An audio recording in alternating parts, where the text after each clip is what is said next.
Assalamualaikum warahmatullahi wabarakatuh. Selamat siang semuanya. Saya harap kalian semua dalam keadaan sehat walafiat.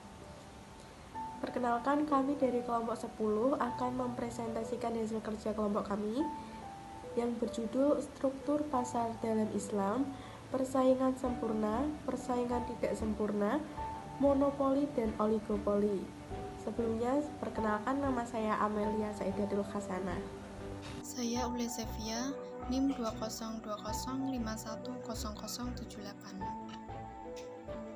Assalamualaikum warahmatullahi wabarakatuh. Perkenalkan, nama saya Safira Yesa Fitri, NIM 2020510090. Pengertian struktur pasar dalam Islam. Struktur pasar dalam Islam adalah pasar yang menciptakan tingkat harga yang adil. Adil dalam hal ini adalah tidak merugikan konsumen maupun produsen, terkait dengan surplus produsen dan surplus konsumen. Struktur pasar dalam Islam didasarkan atas prinsip kebebasan, termasuk dalam melakukan kegiatan ekonomi. Pengertian persaingan pasar sempurna.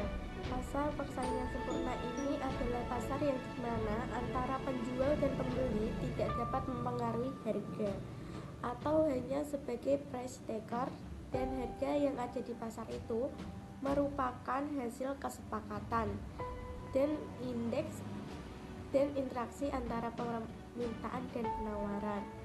Ciri-ciri pasar persaingan sempurna yaitu 1.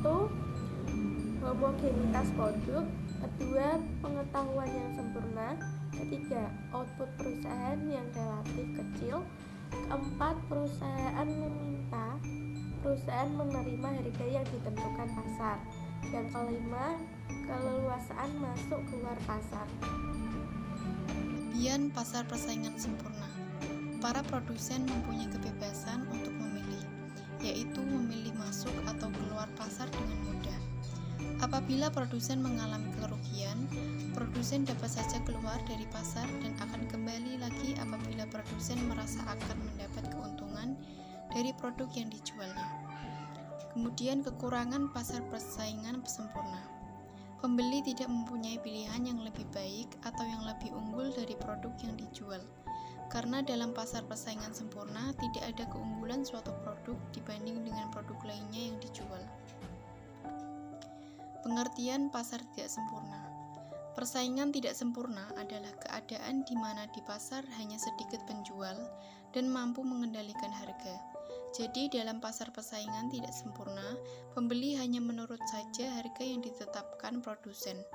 Karena produsen mempunyai wewenang untuk mengendalikan harga atau price maker. Saingan pasar tidak sempurna. Yang pertama adalah pasar monopoli. Pasar monopoli adalah suatu bentuk pasar di mana hanya terdapat satu penjual yang menguasai pasar tersebut, dan perusahaan ini tidak mempunyai barang pengganti yang sangat dekat. Yang kedua adalah pasar oligopoli. Pasar oligopoli adalah pasar di mana penawaran satu jenis barang dikuasai oleh beberapa perusahaan. Selanjutnya adalah kesimpulan. Agama Islam mengatur pasar dan mekanismenya dari pasar persaingan sempurna dan pasar persaingan tidak sempurna, yang di dalamnya ada pasar monopoli dan pasar monopolistik dan pasar oligopoli. Dalam pandangan konvensional, mekanisme pasar berdasarkan dari permintaan dan penawaran. Sedangkan dalam Islam, mekanisme pasar ditentukan permintaan dan penawaran, haruslah terjadi secara sukarela.